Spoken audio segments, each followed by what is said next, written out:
காலையில் நம்ம தூங்கி எந்திரிச்சு வந்ததை பார்த்து எல்லாருக்கும் ஒரே ஆச்சரியம். அப்போதாலாம் ஒரு செகண்ட் நின்று நம்மளே பார்த்துட்டு அதுக்கப்புறம் தான் வேலையே பார்த்தாங்க. ஆச்சரியமாக தானே இருக்கும்.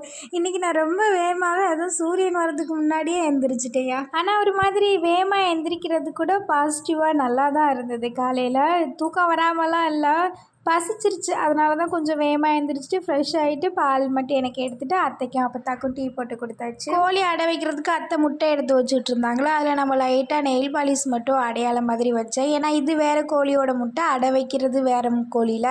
அதனால் இந்த முட்டையை அது பொரிக்குதா பொரிக்கலையான்னு நமக்கு தெரியாது. மொத்தமாக வைக்கிறதுனால லைட்டாக அடையாளம் வச்சா கொஞ்சம் டிஃப்ரெண்ட் தெரியும்ல. அதனால் நேற்று சின்ன மாமியார் வீட்டுக்கு பயிர் நட போயிருந்தாங்களே, நேற்று கொஞ்சம் வேலை முடிஞ்சிருச்சு. இன்றைக்கி போனால் மொத்தமாக முடிஞ்சிடும் அப்படின்னா அத்தையும் மாமாவும் காலையில் கிளம்பிட்டாங்க. அவங்கள அனுப்பிச்சிட்டு பார்க்க ஒரு வேலையுமே இல்லை. கொஞ்சம் வேகமாகவே எழுந்திரிச்சனால எல்லா வேலையுமே முடிஞ்சிருச்சு.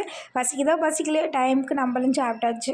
நம்ம இன்றைக்கி வெயில் வர்றதுக்கு முன்னாடி எழுந்திரிச்சதுனால வெயிலுக்கு நம்ம மேலே எதுவும் கோவமாக இருக்குமோ. ஏன்னா 11 மணி ஆயிடுச்சு, இன்னும் வெயிலையே காணா. அத்தை வேறு இன்றைக்கி பச்சரிசி இந்த மல்லி சீரகம் எல்லாமே வெயிலில் காய வைக்க சொல்லியிருந்தாங்களா. நானும் வெயிட் பண்ணி பார்க்குறேன், காணா. சரி பரவாயில்ல, வரும்போது வரட்டும் அப்படின்னு போய் மாடியில் போய் காய போட்டு வந்தாச்சு. ஏன்னா இன்றைக்கி மழை வர்றது மாதிரி ஒன்றும் தெரியலை. ஒரு மாதிரி கம்முன்னு தான் கிடக்கு. பார்ப்போம் மதியத்துக்கு மேலே வெயில் வருதா. இன்றைக்கி நம்ம ஃபேமிலியில் ராமர், ஃபாத்திமா, கீர்த்திகா, ஹரிதா, சர்விகா, ஸ்ரீ ஏழுமலை அவங்களுக்கு இனிய பிறந்தநாள் நல்வாழ்த்துக்கள். Bye bye.